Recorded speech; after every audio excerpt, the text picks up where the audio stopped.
Hello, everybody, and welcome back to Apple Gaming SE. This is news and opinions for December 10th through December 16th, 2023. And we are giving a big shout out this week to my savior to prevent me from getting skunked on my subscribers this week. I have one new subscriber, that is Kevin White. Thank you, Kevin, whoever you are. And for everyone else, I appreciate you very much. Thank you for being a subscriber. Thank you for tuning in to the videos, liking, commenting, subscribing. All of it is appreciated very much. And no matter where you fall on that subscriber number, whether it's 1 or 58, still love you, still appreciate you a ton. So thank you very much. Our first story this week is coming from 9to5Mac, and it is that the Apple stock closes at new record high after adding $1 trillion to their market cap this year. As an Apple stockholder or shareholder, I'm not upset. I've got a ton of Apple stock from my time at the company and even more that I've bought over the years since I left. There's speculation here that Apple could become the first publicly traded company to be valued at over $4 trillion, which is nuts. I mean, I remember when it was Apple and Exxon that were going back and forth over which was the wealthiest company in the world when I worked there 10 years ago. As of August 2018 was the first time that Apple hit the $1 trillion mark. So, I mean, in just 5 years' time, we're now over $3 trillion. At this point, that's crazy. It's just the growth for Apple is monumental. It's remarkable. So hats off to everybody. If you're an investor, keep investing. Not that I'm one of the crypto bros, but HODL, hold on for dear life, because that right now they're talking about it continuing to go well above 200 per share. So if you've got it, hang on to it. Speaking of making money, Apple sells more iPhone Pros than carriers, but can't capitalize on the advantage, also coming from 9to5Mac. So there's some interesting numbers here that Apple has a higher mix rate, is what I would call it. It's a term that we used at Best Buy to describe how our product tiers were stratified across sales. But Apple's mix rate is way lower. Overall sales of iPhones. The data is, as far as I can tell, only for the US, but of all the iPhones sold over the last year, only 21% came from Apple, 71% are from carriers. And that's just bonkers to me. I mean, every Apple store I've gone into has iPhones and iPads out at the front of the store, and the Macs are at the edges or in the middle or even closer to the back in some cases. But we're talking about over 200 million iPhones here, which means that Apple is still well over 40 million phones sold via their direct sales lines. Another number that jumped out to me is that 24% of all Mac sales come from Best Buy.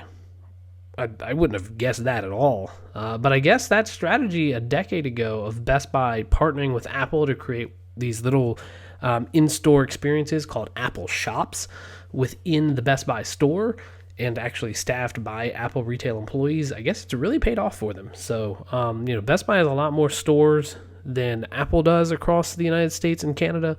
So Best Buy has a lot more reach to their customers, especially outside of big cities. So, in more urban areas. So you get into the more rural places, there's much more likely to find a Best Buy than an Apple store by I think it's like a factor of 2 or something like that, or at least it was some years ago. So anyway, just interesting numbers there when it comes to iPhone and Mac sales. There is an ongoing rumor about an iPhone ban in China's government and government sectors and businesses, and that's all popping up again. This is coming from Apple Insider. Some others reported on this as well. Financial Times and DigiTimes both, but they were behind paywalls, so I'd have to go through Apple Insider for this one. But I want you to think back to a few months ago. I said that China would likely continue to push for a more local-first mentality regarding businesses and governmental agencies. And while there's no definite proof that a top-down edict has come down banning iPhones to government employees, these latest unconfirmed reports have gone from a few government agencies to 8 provinces in China. If it's true, and I personally believe that it is true, this is the next step in that effort to have a China-first mentality. It is my opinion that the Chinese government has and will continue to push for iPhones being minimized in the government sector. Don't forget that not long after the initial reports of the iPhone ban in government employees, Tim Cook was in China. Ostensibly, he was there to help push iPhone 15 sales and their big push in the gaming part of things, which that's how I reported on it at the time. But in hindsight, maybe it paints a little bit of a different picture on things. No details have been given by Apple about that meeting, and to me, it's not a hard stretch to believe that Cook was working with his Chinese partners to assuage whatever fears the Chinese government has regarding Apple's products. To me, this feels like it's more of a nationalist move than a facts-based move. China has and will continue to push their pro-China narrative. They are, at this point in history, they're a very nationalist communist party, and society at large with some capitalist elements thrown in. This includes, as part of this push and this societal shift, this includes Chinese brands first, possibly even regulating the requirement, as Samsung is also part of these latest rumors that government employees should not be bringing Apple or Samsung products into the workplace. Some of the rumors are saying that Apple and Samsung devices are completely banned from personal usage if you're a government employee too. So it's again, this is all rumors. Nobody has gone on the record in China saying that this has been the case. There's been no official government proclamations, and nobody who's reporting to Financial Times and Digitimes is willing to put their name to a report. So this is all anonymous sources, so we have to say it's all rumors. But if these rumors are true, that's just my thoughts on it. Apple is expanding its self-service repair and introduces new diagnostic processes. This is coming from the Apple newsroom directly. So essentially, we're getting a few more devices with direct from Apple service options. The iPhone 15, various M2 Max, and this is expanding to 24 additional European countries.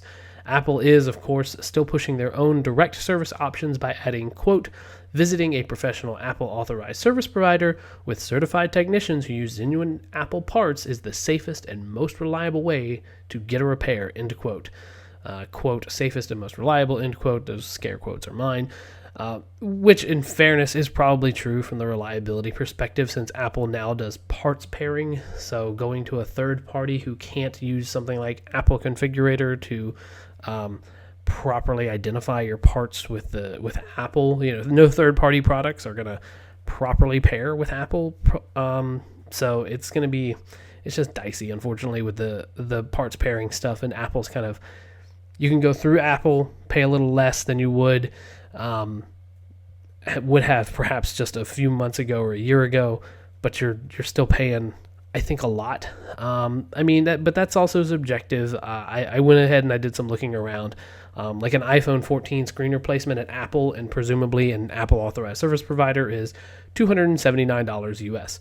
And while buying just the screen from iFixit is $265, and it's a third-party screen at that. So you're effectively paying $15 for labor, which is a steal. You can get other third-party screens cheaper, but as someone who's replaced a lot of iPhone LCDs in the multi-year life of those screens, they fail to hold up over time. For example, just a couple of years ago, I replaced the screen on a family member's iPhone, and she came back to me, and the corners of the screen were turning yellow, like they had been stained with like coffee or something, right? So like the sealing around the LCDs on third-party products is not always particularly good, and you get these kind of discolorations over time. So it is what it is. Obviously going through Apple directly is the best way to do it. You're guaranteeing yourself professional service from the manufacturer. It's kind of like going to a car dealer or the car, your local mechanic, but the local mechanic can't get like genuine parts from the dealership, right? So it's something like that. The downside is, of course, again, the parts pairing stuff where you have to activate your replacement parts with the serial number of your product. So it's a mess still that needs to get worked out. I know Apple's trying to get ahead of the regulation. I hope that the only thing I would like to see, I'm perfectly happy with Apple offering these self-service options. I just wish that they would not do parts pairing, is really all it comes down to. But again, as somebody who worked inside of Apple, I know the stresses that come from the responsibility that you have as the one who offers the security mechanisms to your customers. So no easy way around it. I know it's your product, you should be able to do what you want. But at the same time, there's still a PR kind of failure that Apple's going to just have to bite if things go south with a product, even if they use a third-party component. So anyway, I just got to rambling there, kind of went down a rabbit hole. Final story is that TSMC has demoed its first 2nm chips to Apple, and mass production is slated for 2025. Last story is from 9to5Mac. The short version is that we're looking at a 2025 mass production date, and the two front runners for this process node are Apple and NVIDIA, which makes a lot of sense because both are obscenely wealthy corporations, and they indirectly compete in two areas. That's graphics performance and AI performance. Apple's M3 Max is close to NVIDIA's RTX 4090 in AI performance in some workloads. So the gap between the two is narrowing. I wouldn't say the M3 Max matches the RTX 4090 in graphical workloads or even most AI workloads, but there's some areas where it's gotten really close. So anyway, everybody, that's the news for this week. I will try to get news in next week. Christmas is coming up, and next weekend is going to be a busy weekend, so I don't know if I'll get to the news, but I'm going to try my best. If I can't, then maybe come New Year's we'll do like a super episode. I don't know. We'll see.